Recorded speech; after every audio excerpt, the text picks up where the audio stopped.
Ça tourne. Bonjour et bienvenue à toi pour cette nouvelle séance donc de yoga de l'énergie du mois de juillet consacrée donc à Roger Clair, à des séances écrites par Roger Clair. Installe-toi confortablement.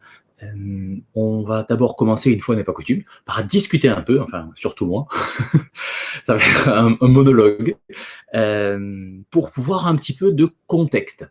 Roger Clair, donc, c'est le chef de file de ce yoga de l'énergie. Yoga de l'énergie, c'est un peu un pléonasme en définitive, mais tout ça pour dire que, en fait, l'idée du yoga de l'énergie, c'est de mettre l'énergie vraiment au cœur de la pratique. Pas le psychisme, pas le corps, mais l'union entre les deux et cette circulation entre guillemets énergétique, faute d'un meilleur mot, ce fluide, cette matière, ce principe en fait qui nous anime et qui anime la vie. Hein.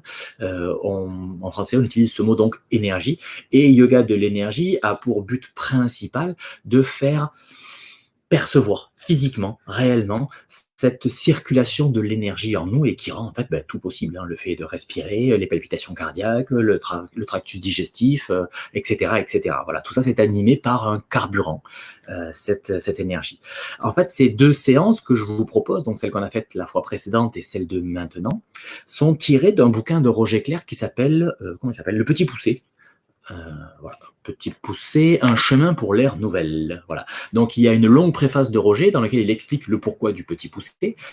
Au-delà effectivement de progresser pas à pas, il y a tout aussi un aspect un petit peu symbolique, c'est-à-dire c'est celui qui cherche quelque chose. Pour le yoga de l'énergie, cette volonté donc de chercher, se mettre sur le tapis, non pas pour faire des choses, mais plus pour chercher à avoir plus de conscience, en quelque sorte, à habiter son corps et à vivre cette vie de manière beaucoup plus présente. Voilà. Donc, ce bouquin sont des leçons qui sont parues en 1992 et je pense que ça a été rédigé autour de 1990. Donc, c'est plutôt vers la fin de la vie de Roger, qui est décédé en 93.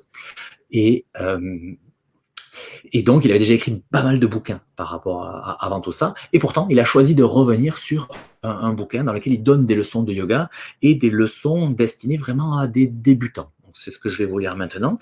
Les 30 leçons qui vont suivre n'ont rien d'absolu, ne sont pas limitatives, donc toujours pareil, on pose des choses. Elles doivent être considérées comme une aide pour le débutant, vraiment, afin de lui fournir des éléments d'un entraînement progressif. Hop. Ces 30 leçons sont donc conçues comme un guide non rigide, mais susceptible de transmettre une expérience de plusieurs décennies dans cet enseignement. C'est-à-dire qu'avant, dans la préface, Roger Clair explique un petit peu tout son parcours, et lui, il pratique ça depuis les années 30. Donc ça fait quand même une bonne cinquantaine d'années qu'il en a sous la pédale, et qui donc il transmet ça, et il revient donc sur des bouquins qu'il a écrits en disant, en mettant ce bouquin-là, en précisant, elles comprennent l'entraînement progressif agissant sur tous les plans de la personnalité. C'est ce qui caractérise la pratique du yoga et spécifiquement donc du yoga de l'énergie. Cependant, ces leçons font partie du premier degré de l'enseignement du yoga de l'énergie. Il y en a 3 en tout. Les exercices sont donc principalement axés sur un travail qui va concerner en priorité le corps physique, en relation bien entendu avec le souffle et le mental. Donc, premier degré du yoga de l'énergie, on s'intéresse avant tout au corps physique. Mais, comme vous le savez déjà, donc, toujours le geste qui se pose sur le souffle et le mental qui agit, non pas comme un dictateur, mais vraiment comme un ordinateur qui vient processer les informations et qui nous aide justement à donner un sens à notre travail. Ces leçons sont conçues pour durer 1 heure ou 1 heure et demie. Le pratiquant allongera plus ou moins telle ou telle partie de la leçon suivant le temps dont il dispose et aussi suivant qu'il voudra travailler plus ou moins un élément précis. Et ensuite, pourquoi est-ce que ce qu'il présente ici est révolutionnaire? Pourquoi, après avoir écrit X bouquins, plutôt à la fin de son expérience dans ce corps-là, il choisit d'en écrire encore un? Eh bien, c'est l'utilisation dès les premières leçons. Donc, bouquin pour les débutants, et dès les premières leçons, on utilise des données intéressant le plan subtil du mental. Considérant l'importance de ce dernier et sa relation tant avec le corps dense qu'avec le souffle, pourquoi ne pas s'en servir davantage le plus tôt possible? Comme chacun le sait, ce qui spécifie la pratique du yoga à la différence d'autres disciplines, c'est la simultanéité de la conscience du corps, de la respiration, et donc l'intervention conjuguée du corps, du souffle et du mental. Le mental n'étant pas celui qui décide, entre guillemets, et toutes ces pensées dont on devient esclave, mais le mental, c'est vraiment un ordinateur qui traite des informations. Donc, c'est en ça qu'on utilise le mental, nous, en tout cas, dans le yoga de l'énergie. Donc, en fait, voilà, par rapport au bouquin dans lesquels il donnait déjà des leçons, Roger Clair, eh bien, il a réécrit ce bouquin avec une construction de séance qui est assez différente de ce qu'il propose au préalable, précisément pour ça, pour être encore plus efficace que ce qu'il avait proposé jusqu'à présent. Donc, avec toute son expérience, en fait, il se rend compte que eh bien, ce qu'il avait fait, c'est bien, mais il y a moyen d'optimiser et il a construit des séances. Donc là, ça peut t'intéresser, toi qui es juste pratiquant, mais je m'adresse aussi donc aux enseignants qui nous regardent. La construction des séances dans ce bouquin suit 7 blocs, 7 étapes. On commence par une détente. Ensuite, on va lier le geste avec la respiration. Après, il y a une partie de recentrage. Ce qu'il appelle le recentrage, ça va être le moment où on va utiliser justement le mental pour prendre conscience d'une zone en particulier. Cette fois-ci, dans cette séance-là, on va plutôt s'intéresser à l'espace du cœur, qui, pour Roger Clair, est le chef de l'être humain, le centre d'un être humain. La fois précédente, on s'était intéressé plutôt à ce qui se passait dans la tête, avec l'ambiance frontale et la perception, donc la concentration, le recentrage sur la présence à l'ambiance de la tête. Donc, troisième partie, recentrage. Quatrième partie, respiration. On va développer les capacités respiratoires. Cinquième partie de la posture pour mobiliser le corps. Sixième partie, tonification. Et septième partie, retour au calme. Et on revient sur un travail, toujours pareil, de liaison entre la respiration, le mental, le regard intérieur et les plans subtils. Donc voilà, en fait, toutes les leçons qui sont comprises dans ce bouquin respectent donc cette architecture avec ces 7 étapes. C'est ce qu'on a fait déjà la fois précédente. Et là, je t'explique un petit peu la manière dont ça fonctionne et le pourquoi est expliqué donc dans cette préface. Voilà, c'est à peu près tout pour ce qui va concerner la partie blabla. Pour le contexte. Juste, cette fois-ci, donc, on va travailler sur la 7e leçon. La dernière fois, on a fait donc la 6e leçon, et cette fois-ci, la 7e sont des leçons qui sont un peu intermédiaires. Il y en a quand même 30, et on est juste à la 7e, donc on n'est même pas à un tiers. Hein, et n'oublie pas, c'est un bouquin pour les débutants. Voilà. Et déjà, la dernière fois, ce que Roger Clair demande de vivre sont quand même des expériences qui ne sont pas forcément intuitives ou évidentes. Pour lui, quoi qu'il en soit, quand il nous donne une leçon, il nous dit, voilà, cette leçon, voilà, je te la mets là. Et tu la pratiques tant que tu n'es pas à l'aise. C'est-à-dire, je ne fais pas une leçon, puis je passe à la suivante, et la suivante, et la suivante, comme je lirais un chapitre d'un bouquin. C'est un bloc de travail, tu travailles avec ça, et quand ça c'est à l'aise, eh ben, tu passes à la suivante. Donc c'est pour ça que j'ai choisi des leçons qui ne sont pas tout à fait au début du bouquin, parce que ça fait déjà un petit moment qu'on pratique ensemble, mais pas trop avancées non plus, parce que sinon ça sera vraiment difficile d'accès, aussi bien physiquement, que dans ce travail donc, de concentration et de recentrage donc, du mental, avec notamment cette notion du regard intérieur qui monte et qui descend, comme on a fait la dernière fois, et qu'on va encore refaire aujourd'hui. Voilà, donc dans cette leçon numéro 7, on s'intéresse donc aussi à l'espace du cœur, qui correspond donc à l'organe de la saison, puisque nous sommes en été, donc c'est bien organisé ça quand même. Et on commence par la position de détente, mais dans la position assise. Et dès le début, donc, Roger Clair, là, insiste là, sur la position assise et l'importance des genoux. Voilà. Il nous explique qu'on ne sait pas assez, on ne sait pas en fait, que les os du corps ne vieillissent pas tous à la même vitesse. Les os qui sont le mieux entretenus dans notre squelette sont les os de la cage thoracique parce qu'ils sont sans arrêt mobilisés par le mouvement de la respiration. C'est aussi là qu'il y a beaucoup d'oxygène, il y a beaucoup de sang, puisque c'est la présence du cœur et des poumons. Donc, quelque part, ce sont les os qui sont le plus mobilisés. C'est le mouvement qui permet justement l'entretien de la vie. Et puis, eh bien, ils sont mobilisés en permanence. Et puis, ils sont riches en oxygène et en sang. Donc, ce sont ceux qui sont le mieux entretenus. En revanche, les genoux, à 40 ans, eh bien, ils sont plus ou moins vieux en fonction de la manière dont on les a entretenus, la manière dont on les a utilisés. Donc, dans cette position assise, Roger nous explique que, eh bien, il faut prendre soin de ses genoux. Il faut être vraiment vigilant. Donc, on va juste prendre encore quelques minutes pour travailler cette position assise. Donc, ceux qui sont plutôt en Vajradhana avec les bancs de méditation, vous restez comme ça, pas de souci. Et pour les autres qui veulent travailler justement cette position assise en tailleur, on va prendre un petit instant pour comprendre cette notion donc du tailleur ou de la posture donc qui est dite de l'élève, là, Siddhasana, où les pieds sont comme ça. Voilà. Ce qui est important, effectivement, c'est que pour que les genoux se rapprochent du sol, voire viennent en contact avec le sol, on va chercher avant tout à s'élever. Voilà. Donc, on va utiliser des blocs. Tu vois, si je veux me mettre dans cette posture-là, je me mets un petit peu de profil pour toi. Tac, tac. Si je me mets comme ça, mes genoux, ça va, parce que j'ai quand même pas mal bossé, mais ils ont plutôt tendance à être ici. Et là, lorsque le genou est en suspension, ça va pas, parce que ça met des tensions ici, et ça vient mettre une sorte de petite, avec le poids différent du fémur et de la jambe, ça vient mettre des tensions, des sortes de petites rotations internes entre le tibia et le fémur, et ça, on veut surtout pas. Parce qu'en fait, le genou est une articulation qui a 2 degrés de liberté. C'est-à-dire que je peux fléchir, c'est-à-dire la jambe, le mollet revient vers le fémur, ou je peux étendre le genou. Flexion, extension, flexion. Il y a aussi un peu de rotation externe, rotation interne, mais c'est très très faible. Et d'ailleurs, ce n'est pas possible mécaniquement lorsque la jambe est tendue, en extension complète ou en flexion complète, il n'y en a pas. En revanche, c'est dans les demi-flexions qu'on a un petit peu de rotation interne, de rotation externe, c'est-à-dire c'est grosso modo le tibia qui vient tourner un tout petit peu de quelques degrés sur le fémur. Dans la position assise, en fait, ce qu'on veut justement, c'est limiter ce mouvement-là de la rotation externe. C'est lui qui vient abîmer les genoux. En fait, quand on veut que les genoux aillent vers le sol, c'est pas tant ça qu'il va falloir assouplir, c'est pas les ligaments de genoux qu'il va falloir distendre pour que ça descende, mais c'est l'articulation de la cheville pour que ça puisse venir comme ça, et c'est surtout l'articulation de la hanche. On va chercher à mettre en place une rotation externe du fémur. Tac. Voilà. Et c'est ce mouvement-là, cette rotation externe du fémur, qui va permettre de rapprocher du sol.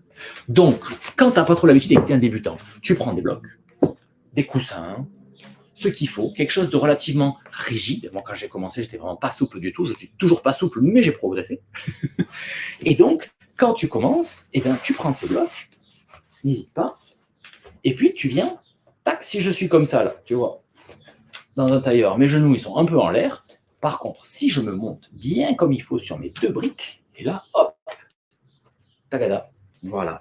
Mes genoux, ils sont bien posés au sol, tranquillement, de profil, hop, de face, ça donne quelque chose comme ça. Et je suis dans cette posture, donc, on appelle de l'élève, Siddhasana. Voilà, où les talons sont ici. Et du coup, mes fesses peuvent être bien posées, bien tranquilles, et je peux venir mettre en place cette légère cambrure de mon dos de manière à redresser mon tronc. Tu vois, si j'enlève mes blocs, eh bien, je me retrouve, tac. Voilà. Et là, c'est pas idéal. Alors, à la rigueur, si tu n'es pas trop loin du sol comme moi, tu peux éventuellement venir soutenir en mettant tes blocs ou des coussins ici, de manière vraiment à ce que ça puisse lâcher. Voilà. C'est ça qu'on va chercher, toujours pareil, la détente progressive. Et ensuite, au niveau du dos, donc, eh bien, il faut que les jambes, soit on est dans cette Siddhasana, soit on est dans cette position du tailleur, où les jambes sont un peu plus éloignées du pubis. Elles ne sont pas collées contre le pubis. Elles sont vraiment éloignées un petit peu, et je rapproche les genoux l'un de l'autre, de manière, tu vois, à ce que mes genoux ou mes tibias viennent se poser sur mes pieds. Donc, ça m'évite de mettre les briques, parce que j'ai travaillé suffisamment ce mouvement de rotation externe de mon fémur pour faire en sorte que mes genoux ne sont pas là. Donc, si mes genoux ils sont là, eh bien, je vais les mettre des cadres. Et ce n'est pas un problème. Ça viendra progressivement. Ça se travaille. Ce travail, il se fait notamment avec cette position-là, de chercher à ouvrir la rotation externe. Donc, tu t'installes, genou plié comme ça, et puis tu vas pousser avec ta main sur le dessus du fémur, en fait, pour non pas pousser loin, mais pour faire tourner. Et avec l'autre jambe, tu peux revenir, ramener comme ça, et tu pousses avec ta main pour mettre en place ce mouvement du fémur qui vient rouler vers l'extérieur. Voilà. C'est comme ça qu'on peut progressivement travailler donc cette ouverture de la hanche pour arriver très progressivement, bien sûr, à ces positions en tailleur, voire au demi-lotus ou au lotus en fonction des possibilités des gens. Voilà, donc ceci étant dit, trouve pour toi la position qui fonctionne aujourd'hui, dans la position donc assise. On va faire cette détente de début de séance en assise, avec les blocs sous les fesses ou pas, avec les blocs sous les genoux ou pas. Voilà. Quoi qu'il en soit, ce qui compte, c'est que lorsque tu es installé dans cette position, eh bien ton dos va pouvoir trouver la rectitude. Et ça se fait d'abord en plaçant le bassin. Comment mieux vivre les choses? Eh bien, en faisant le contraire. Donc, pour chercher la rectitude, qu'est-ce que je fais? D'abord, je me laisse m'affaler, je m'enroule. Vraiment, je m'avachis sur ma position. Et ensuite, je vais mettre en place cette petite, donc, antéversion du bassin. Je pousse mon pubis vers l'avant, je pousse mes ischions dans le sol, hop, ça redresse. Et ce mouvement du bassin vient placer tout le bas de mon dos. Et ensuite, les mains se posent où elles peuvent se poser, tant que c'est confortable, et surtout que les épaules sont relâchées. Et là, j'ai ce petit mouvement de la nuque, très léger, c'est juste la tête qui pivote sur la colonne cervicale, c'est pas la colonne cervicale qui pivote, parce que là, j'ai perdu l'allongement, c'est vraiment juste la tête qui pivote en haut de la colonne cervicale pour venir, clac, étirer, redresser tout le haut du dos. Et là, je suis dans la position et je cherche, une fois que j'ai trouvé ça, le relâchement, en maintenant donc la posture érigée. Voilà, donc installe-toi, prends le temps de t'installer dans cette position-là, en mettant en place tous les ajustements dont tu peux avoir besoin. Et une fois que tu y es, eh bien, tu pourras fermer les yeux, procéder à ce petit geste du mental qui m'est cher en début et en fin de séance. Cette fois-ci, ça consiste à couper avec tout ce que j'ai à raconter, avec tout ce qui s'est passé avant dans ta journée, avec tout ce qui se passera ensuite, de manière vraiment à te rendre pleinement présente, pleinement présent à ce moment, physiquement et mentalement.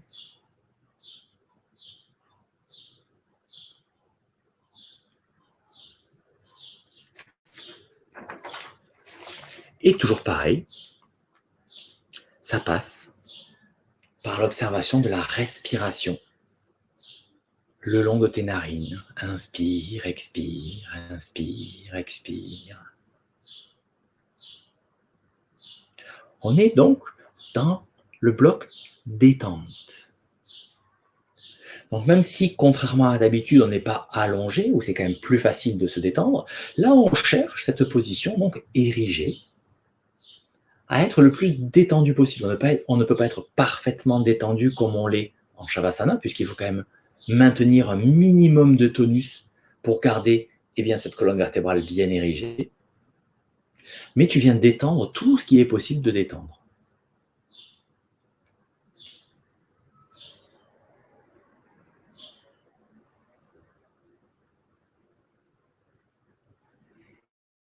Et tu vas venir chercher l'aisance.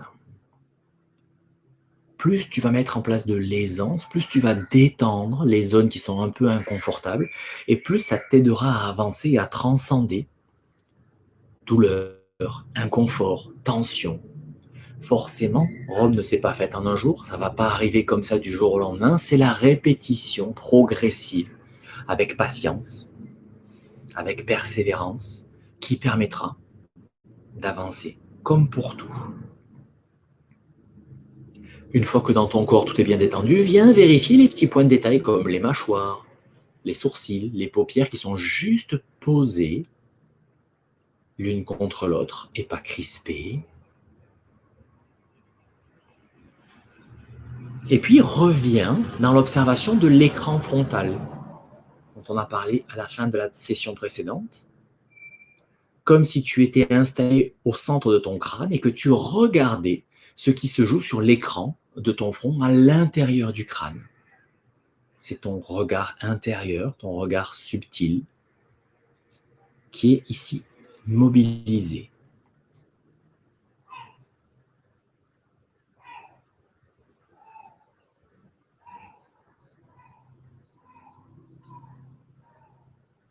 À Après quelques temps passés au niveau de la conscience sur le frontal, eh bien, tu reviens mettre en place ce mouvement du regard intérieur en déplaçant ta conscience de haut en bas à l'expiration, lorsque tu expires ou lorsque ça expire plus exactement, puisqu'on est sur la respiration naturelle. Lorsque l'expiration se manifeste en toi, eh bien, tu laisses ta conscience descendre depuis le front, dans tout ton corps, en adaptant la vitesse de déplacement de ta conscience pour arriver à la base de ta colonne vertébrale, au niveau du plancher pelvien, en fin d'expire. Il y a peut-être un petit temps de pause à vide. Et lorsque l'inspire se manifeste, eh bien, ta conscience remonte avec l'inspiration pour terminer en haut, dans la tête, en fin d'inspire. Et il y a peut-être un petit temps de suspension poumon plein.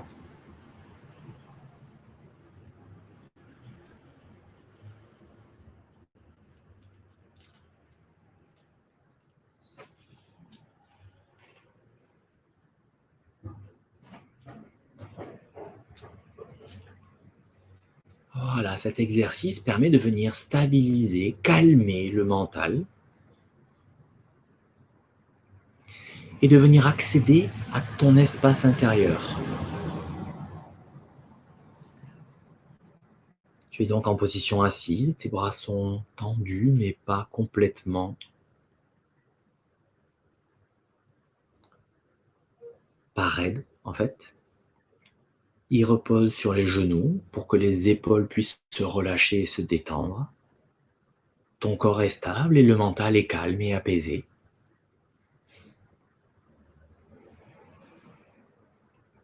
Et lorsque l'attention se maintient sur l'écran frontal, eh bien la respiration naturelle va s'effectuer sans qu'on ait à intervenir, sans même qu'on en ait conscience. Comme je le disais dans la séance précédente, c'est une sorte de reset, une remise à zéro lorsqu'on vient se concentrer sur l'écran frontal.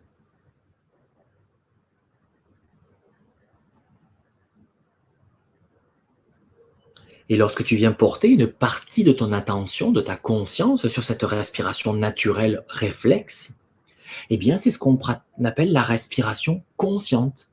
Ça respire automatiquement, mais toi tu es conscient, consciente de ce phénomène-là. Et l'idée c'est de s'entraîner à prendre conscience de la respiration, qui se fait ainsi, elle est régie par notre système nerveux. Et donc, l'idée, c'est qu'on prenne conscience de ça sans que ça intervienne sur le rythme. Notre système nerveux, il sait parfaitement ce qu'il a à faire. C'est souvent le mental, il veut intervenir, il veut agir un petit peu. Ah, je veux que ça aille un peu plus loin, je veux que ça aille un peu moins loin. Non, on laisse faire. Et là, l'idée, c'est comme si l'attention, en fait, elle était au second plan de la conscience, comme si on était un témoin, un observateur. Et on regarde cette respiration naturelle sans agir dessus. Roger Clair nous dit que cette réalisation de l'état de témoin, d'observer sans agir, est très importante et elle est délicate à obtenir. C'est réaliser l'état de témoin objectif. En d'autres termes, obtenir que le spectateur soit dissocié du spectacle. Comme son nom l'indique, le spectateur, il est spectateur, il n'est pas acteur. Il ne joue pas le spectacle, il est là pour observer. C'est la condition sine qua non pour réaliser l'objectivité. Être objectif, c'est être parfaitement factuel, sans intervention dessus. Cet entraînement subtil se place tout au début pour Roger Clair. Le pratiquant doit s'y astreindre dès les premiers pas, s'il ne veut pas courir le risque en passant outre de ne jamais pouvoir sentir cette subtilité et de ne pouvoir revenir en arrière ensuite, manquant donc l'occasion d'acquérir cette objectivité indispensable à la fois à la pratique du yoga, mais surtout à tous les bénéfices que le yoga peut nous apporter dans le reste de notre vie. Roger Clair fait ensuite l'analogie avec cette période-là, donc en début de la pratique du yoga, et avec les enfants, lorsqu'ils acquièrent donc des compétences, lorsqu'ils sont curieux, quand ils sont jeunes, ils découvrent le monde, ils font plein de mouvements, et bien si on les empêche de faire un certain nombre de mouvements, et bien après, tout leur schéma corporel peut être modifié. Voilà, donc pour Roger, il y a lieu de prendre en considération le plus tôt possible cet entraînement au déplacement donc, de la conscience, au regard intérieur et à l'objectivité. dans la position.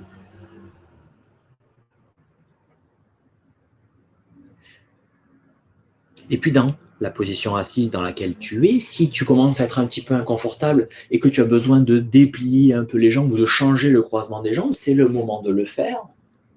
Et si tu es bien comme ça, tu maintiens la position encore un petit moment, puisque le fait d'avoir écouté la respiration permet de stabiliser le mental. Et maintenant, tu vas laisser ton attention descendre et rester dans ton abdomen, un petit peu à l'arrière du nombril, comme on l'a fait la fois précédente déjà. Donc, tu viens t'installer au niveau du nombril, mais plutôt à l'intérieur du corps, 3 ou 4 centimètres à l'intérieur de ton ventre. Et tu viens t'installer dans cet espace-là. Là où va la pensée, va l'énergie. Même si tu ne ressens pas grand-chose, le simple fait de chercher, de mobiliser ton mental dans cette direction, il y a des choses qui se passent. Il y a des connexions neuronales qui se mettent en place. Et le chemin se construit progressivement. C'est une nouvelle compétence que tu es en train d'acquérir. Comme quand tu as commencé à écrire, tu n'as pas réussi du premier coup à écrire tout comme il faut. Et bien là, c'est pareil. Donc, on s'installe à l'arrière de l'ombilic. Et puis, tu laisses ton attention apprécier de façon sensorielle par tes ressentis l'ambiance de cette région du corps. Et peut-être même l'ambiance dans la totalité de ton corps lorsque ton attention est focalisée sur le caisson abdominal. Qu'est-ce qui se passe en toi? Qu'est-ce que tu es? Qu'est-ce que tu vis lorsque ton attention est centrée sur l'abdomen et donc l'énergie dite vitale?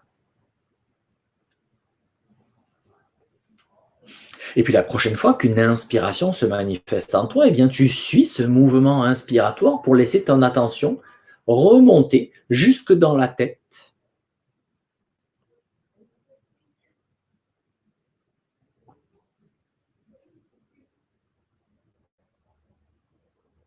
Sans chercher quoi que ce soit, tu laisses juste ton attention se porter sur ce qui se passe dans la tête, sur l'ambiance dans la tête.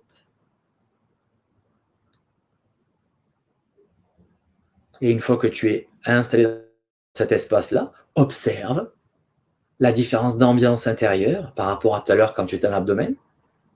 Observe peut-être la différence dans la respiration. Est-ce que ta respiration est exactement la même? Ou bien est-ce que quelque chose a un petit peu bougé? Tu es ici donc dans l'ambiance psychique.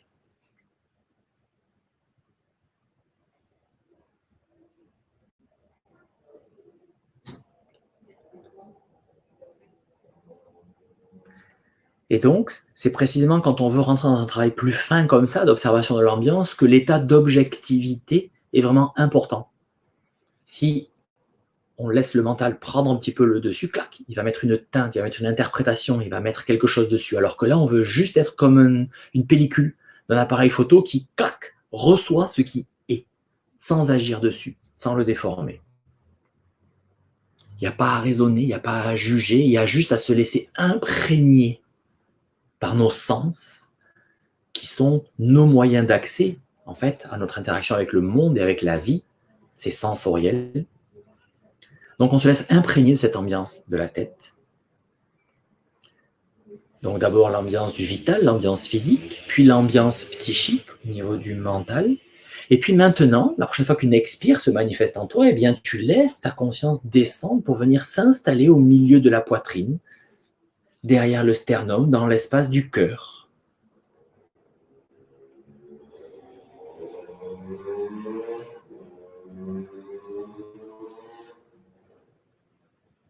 Et à nouveau, laisse-toi imprégner par l'ambiance dans cet espace, en minimisant tout effort volontaire. Tu te laisses bien imprégner de cette ambiance plus émotive.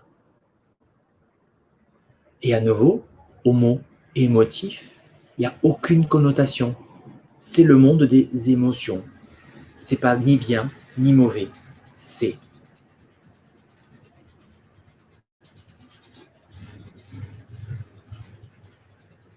Une fois que tu as trouvé le confort dans cet espace-là, eh bien, tu pourras peut-être observer que la respiration devient plus aisée, plus fluide, en tout cas au niveau des côtes, et qui se développe dans toutes les directions lorsque tu inspires, et qui se replie de toutes les directions lorsque tu expires, un petit peu comme si le cœur était le centre d'une roue, et que ça partait dans toutes les directions, et ça revenait de toutes les directions vers ce point central.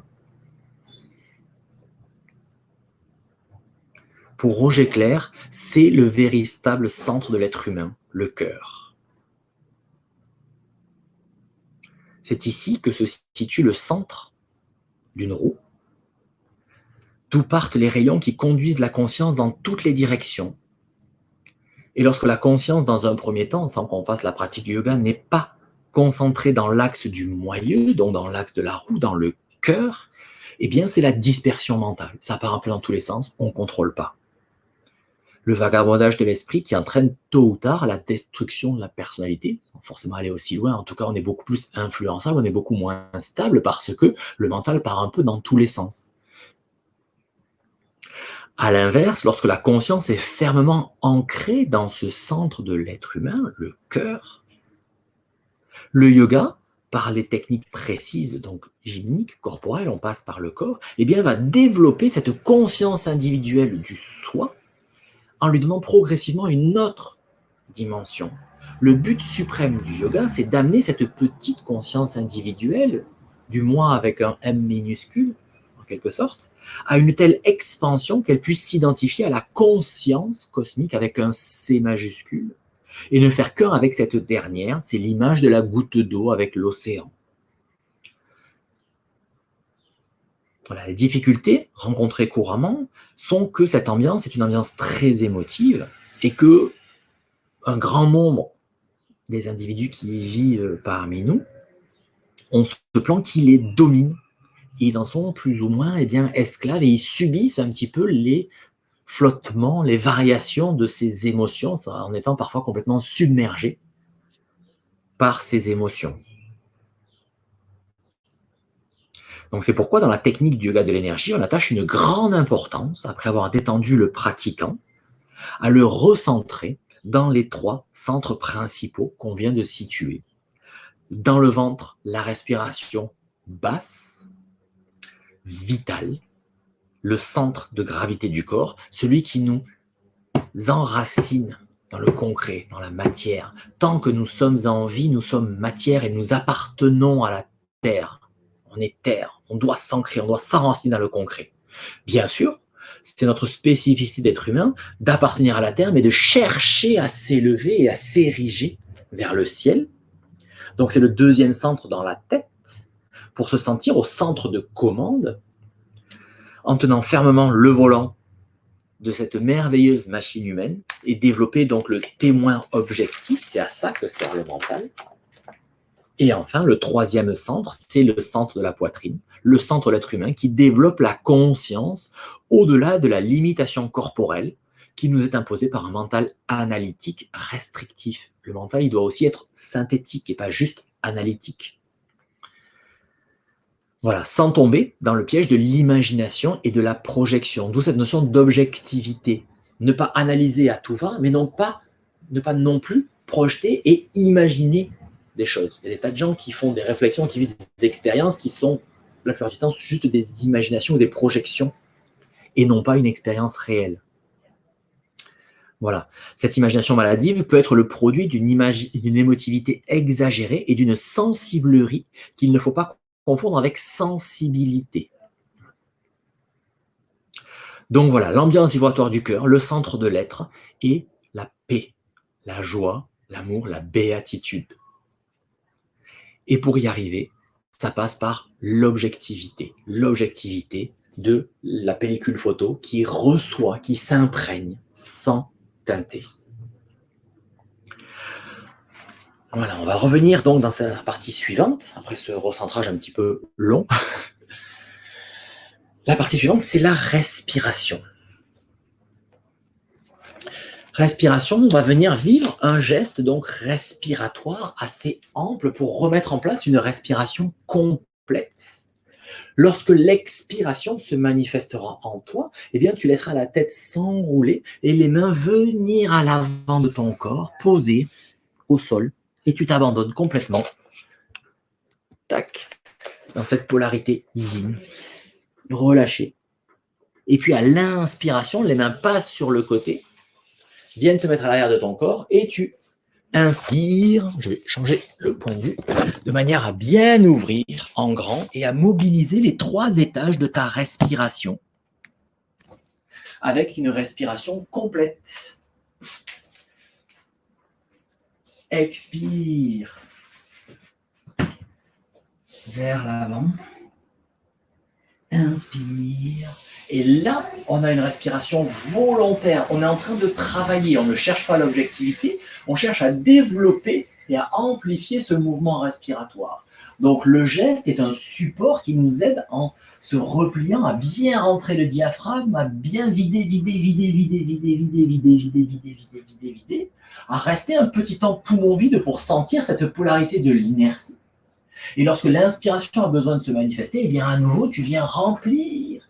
Et là tu ouvres, et tu remplis pour sentir dans la suspension poumon plein cette polarité justement du plein, de l'expansion, de la tonicité intérieure, de l'élévation. Et tu reprends. Voilà. Et on continue encore.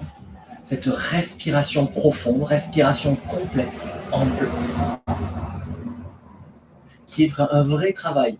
C'est ce travail-là de chercher à amplifier dans un sens comme dans l'autre. À chaque fois que tu expires, essaie d'expirer un peu plus que la fois précédente. Et à chaque fois que tu inspires, essaie d'inspirer un peu plus que la fois précédente. C'est donc ce travail-là qui te permettra progressivement d'amplifier ton mouvement respiratoire et du coup de ralentir le rythme respiratoire.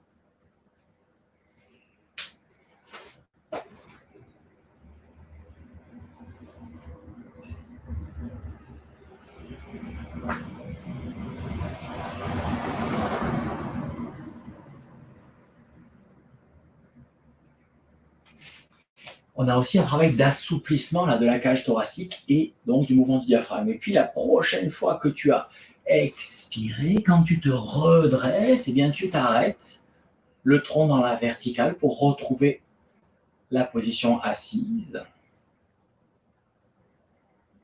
Prendre un petit temps pour observer les sensations en toi.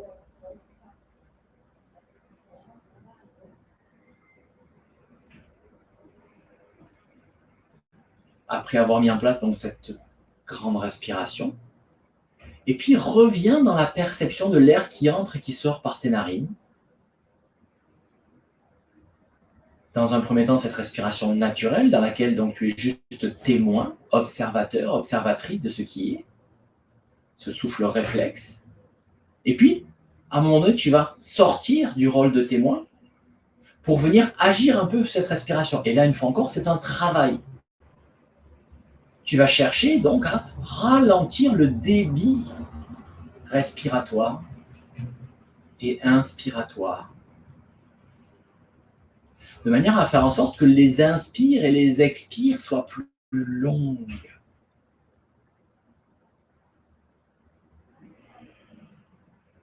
En respirant par le nez, comme si tu étais au-dessus d'une fleur dont tu voulais sentir les effluves, l'odeur, sans que les pétales ne bougent. Or, le pétale, c'est très léger. Donc, si tu inspires et que tu expires trop fort, eh bien, tu vas faire bouger les pétales. Donc, imagine que tu as une fleur sous le nez, que tu humes le parfum,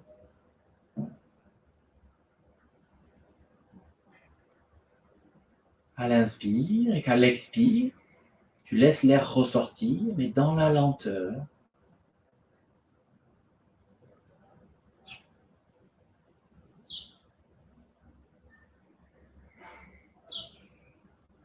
Avec un tout petit débit.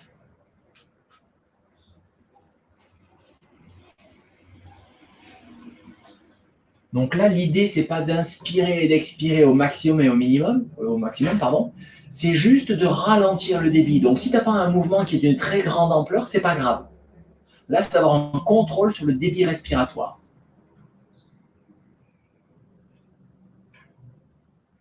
On ne cherche pas à inspirer avec amplitude, on cherche à respirer lentement, en filtrant l'air à l'entrée des narines. Et les poumons vont alors se remplir lentement et surtout vont développer toutes les alvéoles pulmonaires. Si ça va trop vite, parfois, ça ne se gonfle pas exactement comme il faut. Respirez longuement, lentement. La respiration se fait sans bruit, doucement, avec un minimum d'effort. Et du coup, les plans subtils qui nous composent en profondeur sont amenés à vibrer chacun autour de fréquences vibratoires de prana, donc ce phénomène d'énergie qui nous anime, et bien qui est spécifiquement le sien.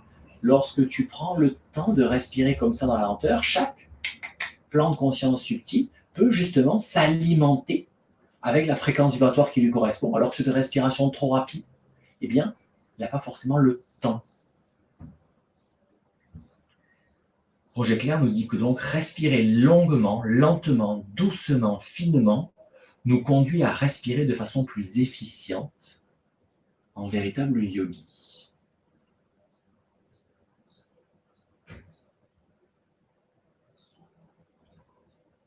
Voilà, et puis la prochaine fois que l'expiration sera terminée, tu laisseras 2 ou 3 respirations naturelles sans rien faire.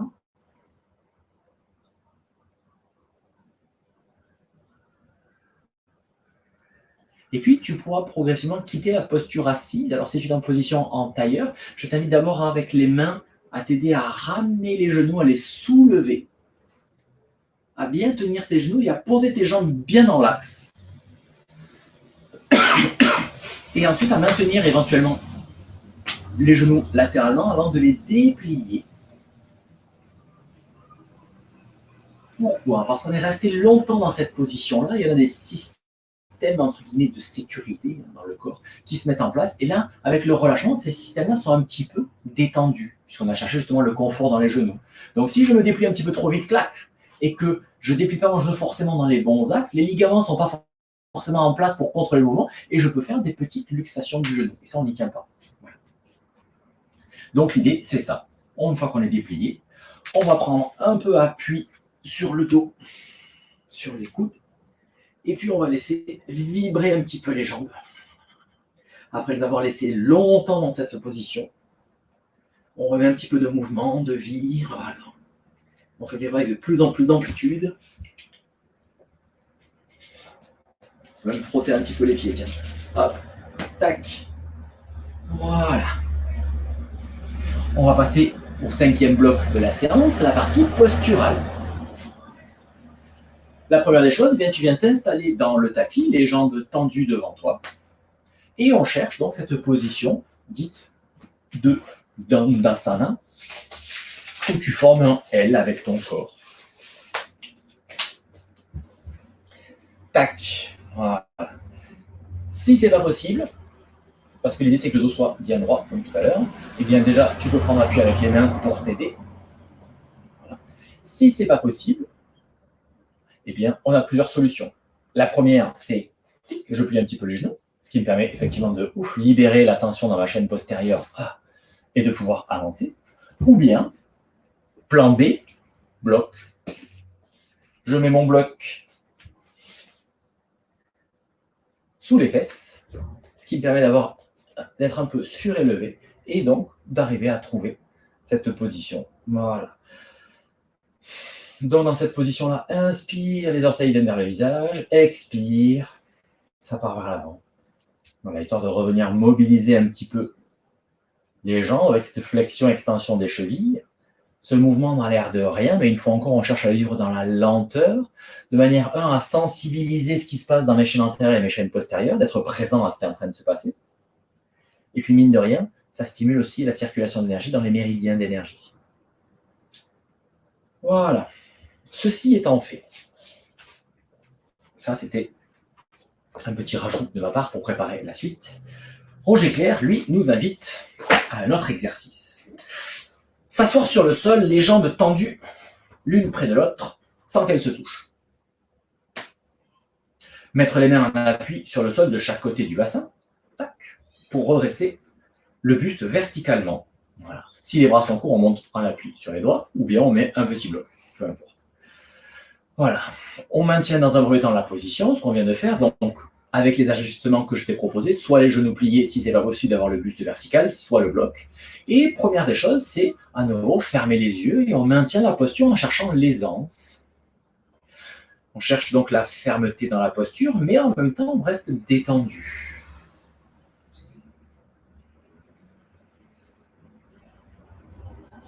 Et puis, à un moment donné, à la fin d'une inspiration, on va laisser la jambe gauche se lever et le buste va partir un petit peu vers l'arrière de manière à former un angle droit entre la jambe gauche en fait, et le buste. Et on repose. Et on reprend. Inspire et je repose à l'expire. Voilà, pour sentir, on n'a pas besoin de lever très haut. On ne cherche pas vraiment à lever très haut, sinon on va s'arrondir. On cherche juste à maintenir cet angle droit entre le buste et la jambe gauche. Donc je laisse les coudes se plier un petit peu et hop.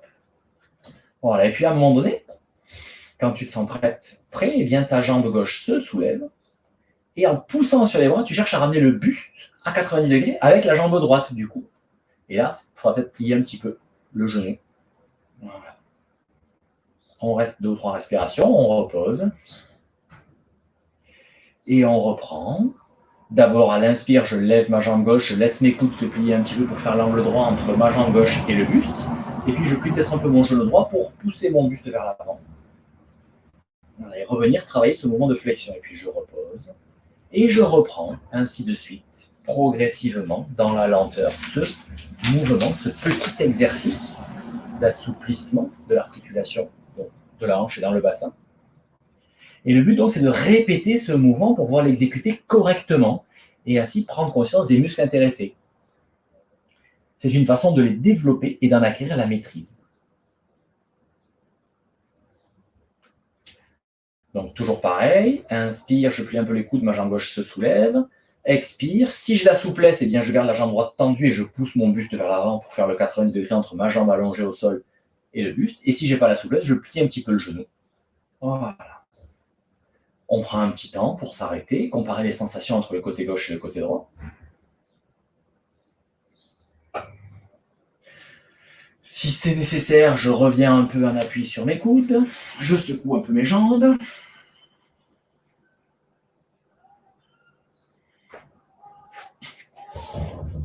Parce que bien sûr, il faut faire l'autre côté. Allez, on s'installe, on retrouve la position, donc d'abord à 90 degrés, entre les jambes et le buste. Et puis à l'inspiration, la jambe droite va se soulever, les coudes se plient un petit peu. À l'expire, ça repose. On cherche d'abord le geste, on y va toujours progressivement. À l'inspire, hop, expire, ça revient. Profitant pour prendre conscience, en faisant ce geste dans la lenteur, de la modification de tes points d'appui sur tes ischions, sur les mains. De la manière dont ton corps se place dans l'espace quand tu fais ce mouvement-là. Et puis la prochaine fois que ta jambe sera en l'air, eh bien à l'expiration, hop, tu te repousses vers l'avant, quitte à plier un peu la jambe gauche, pour retrouver le 90 degrés entre ton buste et la jambe qui est au sol. Et puis tu reposes tranquille, un cycle respiratoire de récupération si c'est nécessaire. Et on reprend. Dans le même ordre, à l'inspiration, je plie un peu les coudes, la jambe droite se soulève. À l'expiration, je me repousse un peu vers l'avant. Et je tâche de vivre cette posture, si c'est possible. Quand ça devient trop physique, trop difficile et que tu perds la qualité énergétique, tu reposes, tu relâches les muscles, tu prends un cycle respiratoire de récupération et tu reprends. On répète, on répète, on répète, on répète. Comme tout, on fait des gammes. Et c'est la répétition qui va progressivement amener l'aisance, la conscience, la finesse, qui permettra ensuite de passer à des degrés de fonctionnement plus fins, plus subtils.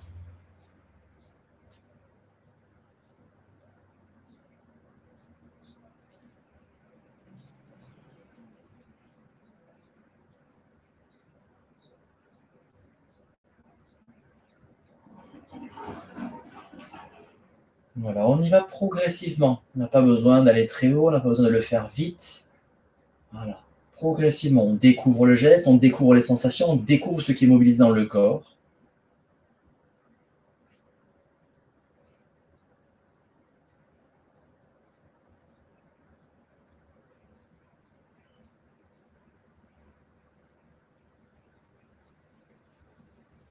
Allez, une dernière fois.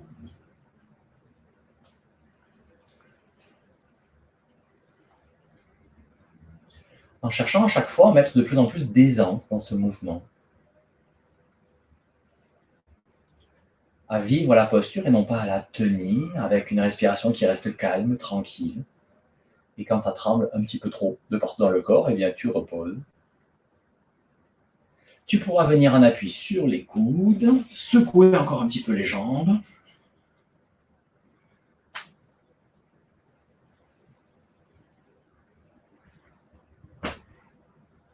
Et venir à quatre pattes.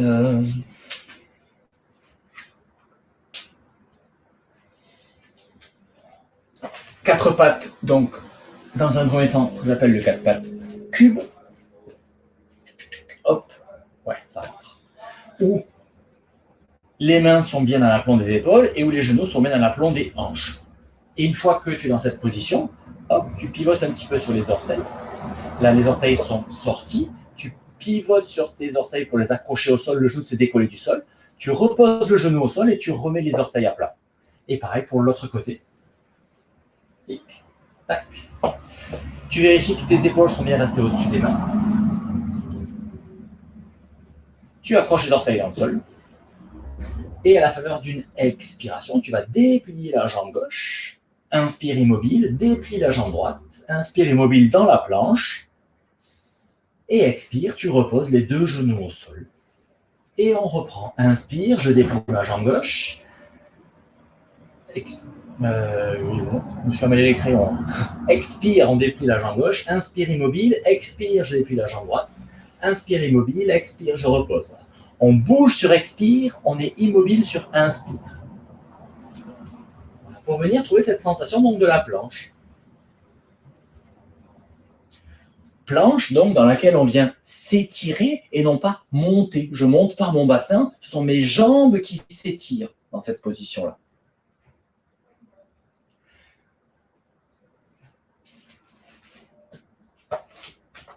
Voilà, et puis à un moment donné, eh bien, Roger nous demande donc de tenir la posture, le bassin maintenu en place fermement. Tu vois, les talons, ils poussent bien vers l'arrière, ils ne sont pas partis un peu vers l'avant, les jambes sont bien tendues. On respire lentement, la conscience parcourt le corps de l'extrémité de la tête jusqu'aux pieds. Donc dans la posture, on fait ce mouvement de rotation de la conscience. À l'expire, ça descend depuis la tête jusqu'au bout des pieds, et à l'inspire, ça remonte.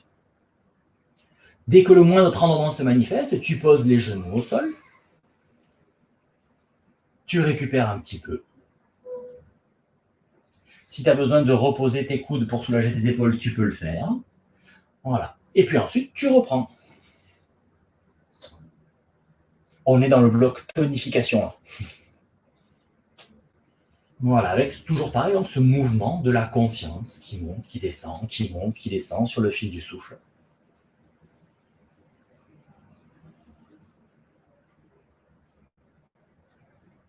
Prochaine fois qu'une expiration se manifeste en toi, tu reposes les genoux au sol.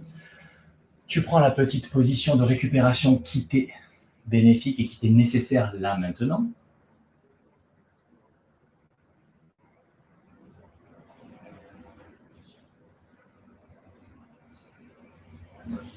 Et puis on repartira dans la planche avec une petite variante. Une fois que tu as trouvé ta position, le bassin bien stable, en inspirant, tu laisses la jambe gauche se soulever un petit peu et tu maintiens le bassin en place. Ça ne part pas comme ça. C'est juste, je soulève un petit peu la jambe, le bassin est bien stabilisé. Il n'y a pas beaucoup de mobilité, mais lorsque c'est fait comme il faut, c'est très puissant pour l'articulation. Et on reprend. Inspire, je lève la jambe droite. Petit temps de pause pour mon plein. Expire, je repose la jambe droite. Petit temps de pause pour mon vide. Inspire la jambe gauche. Temps de pause à plat. Expire, je repose. Temps de pause à vide. Et ainsi de suite.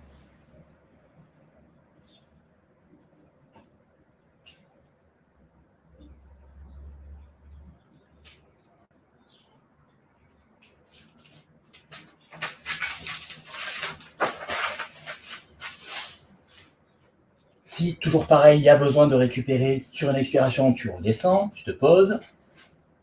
Et pour ceux qui veulent aller un peu plus loin, on a encore une petite variante. Donc on est dans la planche. Inspire, je lève ma jambe gauche. Expire, je plie les bras. Inspire, je remonte. Expire, je repose ma jambe gauche. Inspire, je lève la jambe droite. Expire, je descends. Inspire, je remonte. Expire, je repose la jambe. Et ainsi de suite. Là, c'est pour ceux qui ont envie de se challenger un petit peu. On est vraiment dans ce travail de tonification. C'est pas indispensable. Si les bras ne veulent pas aller jusqu'en bas, on peut juste commencer par simplement les deux pieds au sol, juste fléchir un petit peu et remonter. Voilà, on y va progressivement, c'est toujours pareil. Mais si on est à l'aise et que le corps est bien tonique, ou bien en accord avec la trame énergétique, eh bien, ça se fait tout seul. Parce que c'est la respiration qui fait le job. J'inspire, la jambe s'élève toute seule. Expire, ça descend. Inspire, ça monte presque sans effort. Expire, ça redescend. Et ainsi de suite.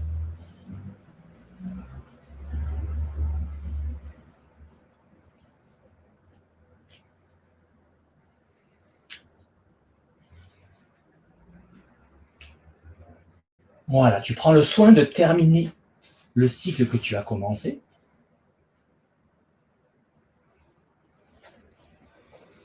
Et lorsque tu auras terminé, tu viendras t'installer enfin en Shavasana sur le dos.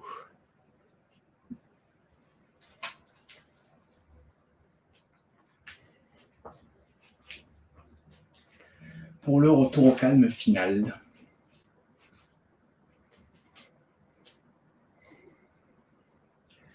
Voilà, donc tu prends le soin et le temps de bien te déposer dans le tapis,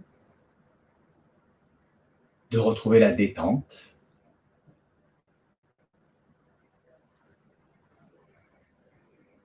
Tu peux savourer la fin de ces efforts.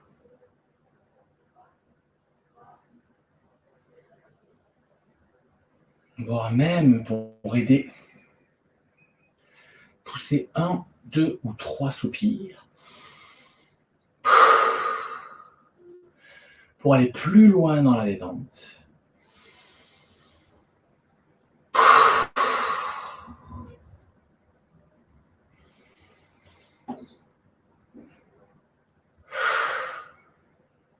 Mon prof de médecine chinoise nous disait que le soupir est pour le corps énergétique ce que le massage est pour le corps physique. Donc quand tu soupires, dis-toi que tu offres un bon massage à ton corps énergétique. Donc n'hésite pas régulièrement à laisser sortir.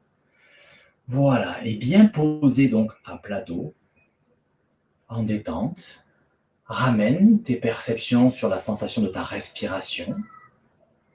État de témoin objectif, tu viens juste observer ce qui est.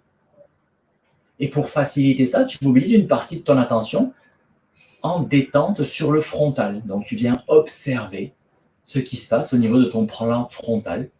Là, on est vraiment dans le jargon du yoga de l'énergie. Voilà, revenir sur le frontal, c'est laisser le corps retrouver tout ce qui se fait de manière réflexe en nous. C'est un petit peu comme si tu retirais toute ta conscience, toute velléité du corps, que tu le concentrais là-dessus, pour que tout le système naturel, animal en nous, en fait, puisse reprendre le contrôle. Et ce système nerveux qui est en nous, il sait parfaitement ce qu'il a à faire. Il sait parfaitement comment il doit nous faire respirer, etc., etc. Voilà, donc le fait de venir sur le frontal permet justement de laisser toutes ces activités automatiques, ce système nerveux parasympathique reprendre le contrôle et la régénération. Toi, ton travail principal consiste à rester vigilant, présent, sans crispation, sur cette ambiance du frontal et sur l'air qui entre et qui sort par tes narines.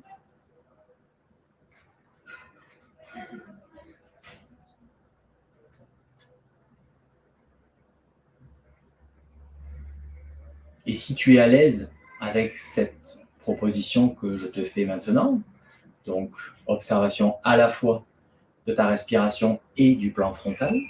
Si tu es à l'aise avec ça et que tu arrives à mobiliser encore une partie de ton attention sur un autre espace, eh bien, je t'invite à venir observer ton ambiance intérieure générale à l'issue de cette séance. Comment est-ce que tu te sens sur les 3 plans de ton être, physique, émotionnel et mental? Qu'est-ce qui a changé en toi par rapport au début de la séance? Qu'est-ce qui est différent?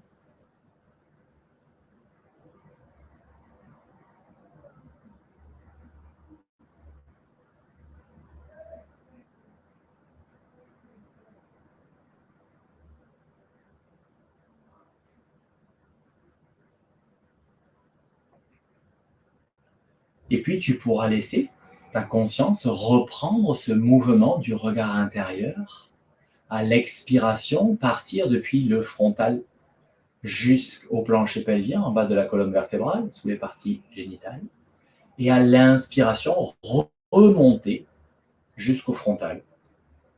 Toujours pareil, bien posé sur le fil du souffle, tu adaptes ta vitesse de déplacement intérieur avec la réalité de l'amplitude de ton souffle naturel. C'est ça la grande difficulté, c'est que le mental ne vienne pas agir pour chercher à ralentir le souffle ou l'accélérer, mais juste à venir poser ce mouvement mental intérieur sur la réalité du souffle.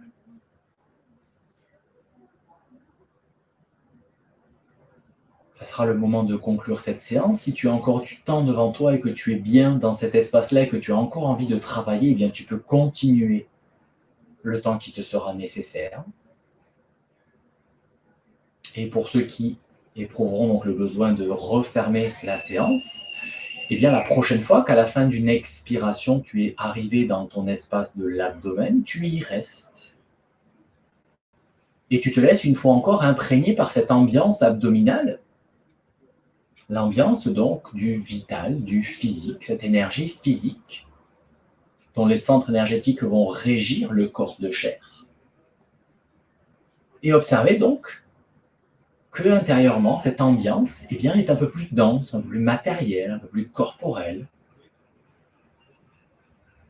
Et puis toujours les yeux fermés, toujours présent à ce monde intérieur, tu recommences à prendre contact avec le monde extérieur, la luminosité à travers tes paupières closes, les bruits environnants, la température, la perception du sol. Voilà. Et puis quand tu seras prête, slash prêt, eh bien tu pourras sur une inspiration rouvrir les yeux pour reprendre un contact avec le monde extérieur, te préparer à retourner interagir avec ce monde extérieur sans perdre de vue ton monde intérieur qu'on vient de travailler de manière assez intense aujourd'hui. Et puis pour quitter la position, eh bien, tu pourras t'étirer, rouler sur un côté, faire les gestes que ton corps te réclame pour revenir dans le concret, dans la matière. Après avoir travaillé sur des plans plus fins, il est important de revenir à du physique. Ça peut être la planche, comme on vient de la faire, le guetteur, ça peut être un V inversé, ça peut être plein de choses, des torsions, le chat-chien, voilà, ce que ton corps te réclame après ce temps passé sur le dos, pour retrouver de la fluidité de mouvement et te préparer donc à vivre le reste de ta journée. Ce sera tout pour aujourd'hui. Prochaine session dans 15 jours. Bye bye.